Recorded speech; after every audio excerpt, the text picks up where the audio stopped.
Basically, the formula is we go through some of the basic Florida laws in terms of licensure, go through some of the organizations you have to deal with, a couple things that allow us to, that you really should do in medical practice. The laws that were passed in 2018, the Florida Legislature last year finished their meeting before AROC of 2018. So the laws that were of interest to the Florida medical programs will be included in this talk. The slides are online, and if you're really interested in them, you can look at them, but I'm just going to gloss over them like real quickly. And then the Florida Legislature is still in action right now, so we will talk about some of the laws that are in front of them. So yes, I'm Len Schuchman, and I am the immediate has-been for the New Jersey Association. And that's not Florida, and that's sort of where we would like to be. Anyway, this is the what you should be able to glean from this talk. Just quick review of the Florida Board of Osteopathic Medicine in here. The thing I liked most about this slide, you could originally get licensed for $1, and as late as 1951, you could get licensed for $55. The board itself, the history of the board, and basically it's now the Florida Department of Health. This is their mission statement, their vision, their purpose, their focus, and their values. That's what they try to get across as a board. These are your responsibilities, probably one of the more important things. Please, if you can help us, include your Florida license. It will make it that much easier for us to report your credits. And without it, we may have difficulty reporting your credits. If you do not have a Florida license, but if you've heard me talk before, you probably all have a Florida license, so you probably don't need to know this. But if you don't have a Florida license, you don't have a license number, we can't report your credits, so we will send you your history of what you did here at AROC, and then you can use that. Allow 45 to 60 days for everything to finally get reported. The staff will be taking a couple days off next week, and they will be working on cleaning up AROC, but we are already starting to work on our next CME program, which will be a weekend program in September with a group from Florida, New York, and we have practice managers from 6 or 7 other states. So it almost sounds like EROC is coming back. Licensure period, the current licensure period is April 1st, 2018, ends March 31st, 2020. There have been some changes, if you've noticed. It used to be there were 5 mandatory live hours, there are now 3. The first hour today from Gina Campanella, which we were using for medical ethics, you only now need a half hour instead of an hour. My talk has dropped from being an hour to a half hour, so we're going to fly through this real quickly. And we had the 2 hours of prevention of medical errors. So these are the mandatory live courses you have to attend. In addition to that, this was the big one that they passed last year, is that you have to have a course on prescribing controlled substances. Now, we just had 2 hours of that today from Otto. He just finished. But because we're not, have not been approved by the board, we're not a Florida organization, we're not able to offer those credits. I will tell you that if you are a member of FOMA, and I'm a member not of the actively, but of their an associate member. So even as an associate member, you can get the credits for free online. And if you have a Florida license, you might want to consider joining in as an associate. If not, there's a program called InforMed. You've probably all seen it at one time or another. They'll mail you something and, take these courses and you can meet your requirements. You can do this requirement online. InforMed, I have found, is that there's a program you're supposed to read. They have a post-test. You can take the post-test without reading the program. If you fail the post-test, they give you the answers and you just take the post-test again. Course is around 20 bucks or something like that. It's all DEA licensed physicians, so it doesn't, if you are not practicing in Florida, you're not exempt from this, okay? If you have a DEA license and a Florida license, and you're not practicing in Florida, you still have to meet this requirement. The prevention of medical errors, basically the diagnoses that should have been covered were inappropriate prescribing of controlled substances, failure to monitor the safety of prescribed medications, retain foreign objects in surgery, as well as wrong site patient surgery, surgical complications and errors, as well as preoperative evaluations, and failure to timely diagnose sepsis. In addition to the 5 live hours, or actually that should be 3 live hours, you still have to get once every 6 years or once every 3rd biennium a 2-hour course in domestic violence. We were doing that at least once every 6 years. We were offering it through the course that we gave for child abuse for the state of Pennsylvania. They were actually discussing human trafficking in the course, so we were able to meet the requirements. Again, this is another course. It does not need to be live. You can do it for Infomed, through Infomed. The last thing here, again, you've all heard me speak before. It doesn't sound like there's any new Florida licensees here. So you do have to have 1 hour of HIV or AIDS CME taken prior to the completion of your first cycle of registration with Florida. For a while, the HIV course was a mandatory requirement through every registration cycle. So if you've had a Florida license for a while, you've taken numerous courses on AIDS already. Please note that only 8 hours of correspondence courses make your 40 hours, so you have to have at least 32 hours live.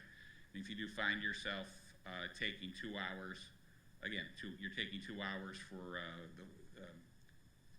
the opioids course and 2 hours for your domestic violence course, then you've got, you're looking at least 32 hours live.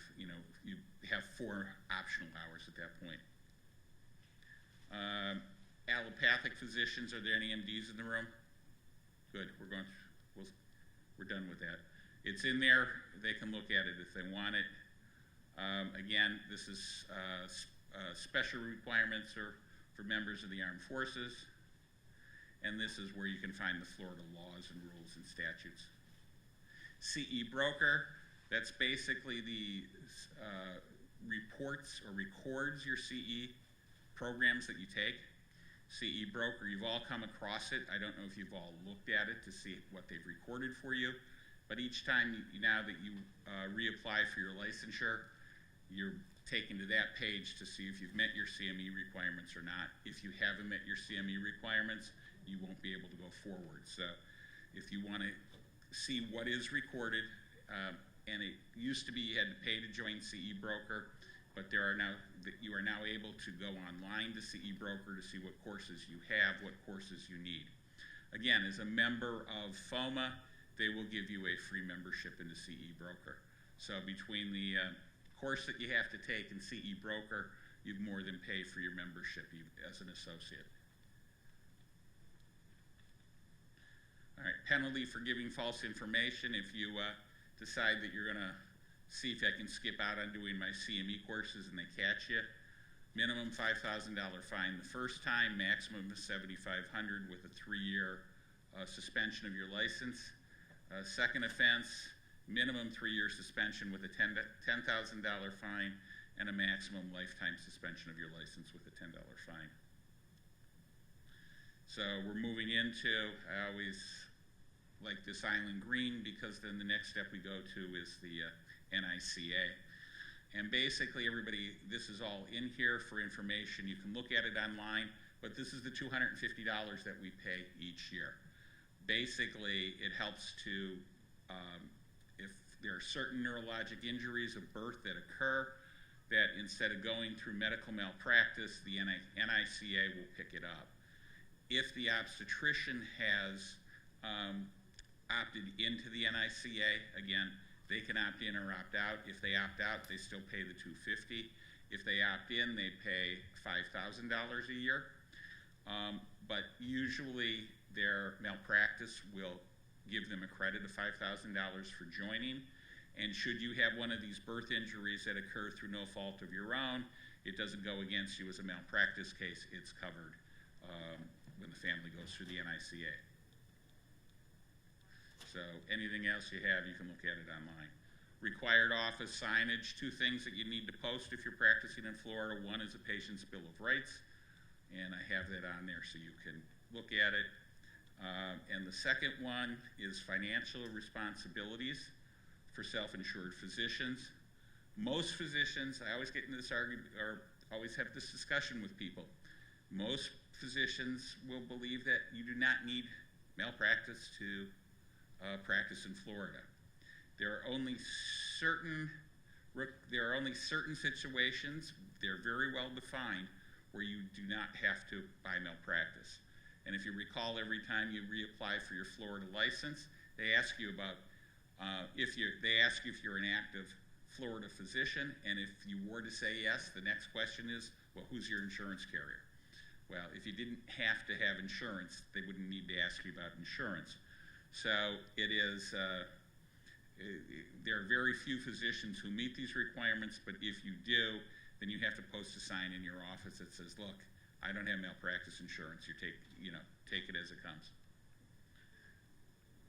So, issues, Alan, if your office is registers pain management clinic or not, and then these are the rules as to whether you do or don't have to announce whether you are a pain management clinic. Basically, if you're treating pain, you're a pain management clinic in Florida. This is standard testing that is necessary for all women, pregnant women in Florida, and you should be testing them for HIV and STDs. There are certain exemptions to that, usually not for HIV, but on the STDs. Sexual misconduct, this is where we'll have our ethics discussion through this.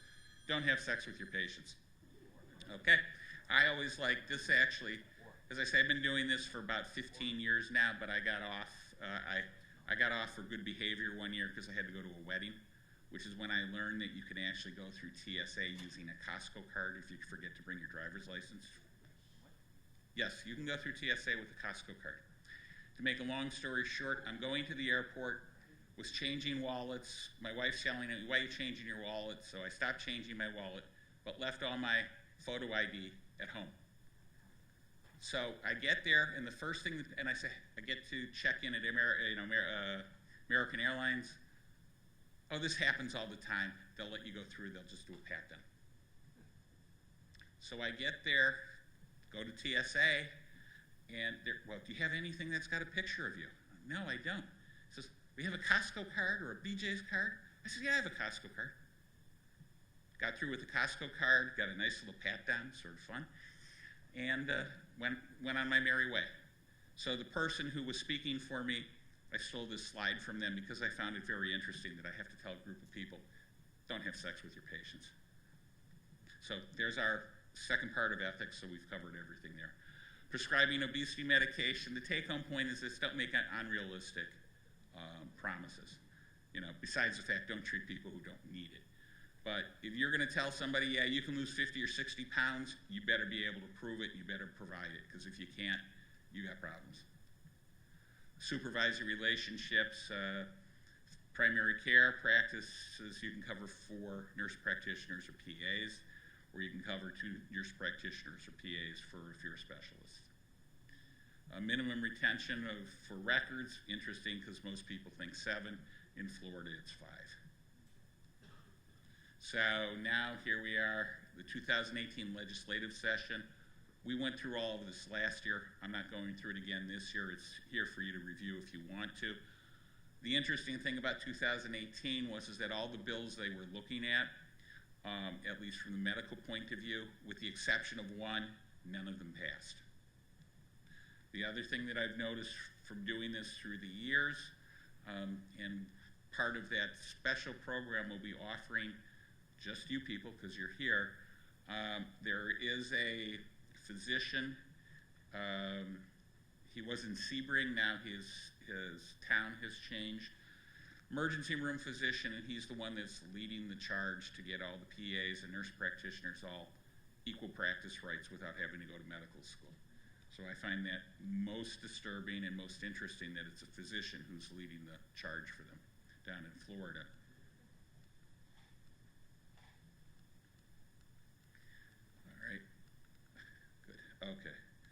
here we come in 2019, all right? So let's see what we've got to deal with. Okay, the legislative session runs from March 5th through May 3rd this year. So first bill in front of us is the bill in regards to influenza and strep testing, and this bill basically calls to allow or authorize pharmacists to test and treat for both influenza and streptococcal infections under a framework of an established written protocol with the supervising physician. Psychologist prescribing, and this is to allow licensed psychologists to prescribe any and all medications. You don't need what do we need a psychiatrist for? Let the psychologist do it. And if you will notice the second name there on this slide, Representative Kerry Pigman. Now he's Avalon Park. It used to be Sebring, so I don't know what the districts are. But that's the man who has been leading the charge for all these, as they call them at the AOA, the non-physician clinicians, trying to get them full practice rights without going to medical school. Prior authorizations, basically they're trying to do different things to try to make them easier. For the physicians, these come up every year and they fail every year. So we've got one, we've got two, we've got three different bills trying to help us with prior authorizations, making it easier for the physician, prior authorizations where maybe in certain cases you don't have to go through the step therapy. If you've tried the patient on a medication previously for something else and now they want it as part of the step, you know, they're trying to get that removed. So you're looking at a lot of different things they're trying to get done, but their record on passing prior authorizations has not been great to this point. An immunization registry, and this one, we're trying to eliminate some unnecessary paperwork for the physicians. The bill will require healthcare providers, however, to enter any and all immunizations you give into a SHOTS database for really anybody up to the age of 23. So there'll be a record of it anywhere you want to get it. And in the second House bill, they want to now include immunization requirement for the human papillomavirus. Life-sustaining treatment, physician's orders for life-sustaining treatment. Been looking at this for about 10 years and it never seems to pass. They keep on, they're trying to establish a physician orders for life-sustaining treatment program within the Department of Health, and this bill keeps on coming back every year or every other year, so it never seems to pass. Stem cell treatments, they're trying to set up protocols as to where it can and can't be used, and they're trying to keep the federal government out of the stem cells themselves, or at least what they decide to do. PDMP was actually developed finally last year in Florida, and now they would like to, in this preceding bill, to exempt either a terminal condition or somebody under palliative care, so that you don't have to be checking the PDMP for somebody who you're not as concerned about with diversion or whatever else. Opioid prescribing, in this case, this bill is specifically trying to eliminate patients with sickle cell anemia from the 3-day, maximum requirement on the first visit.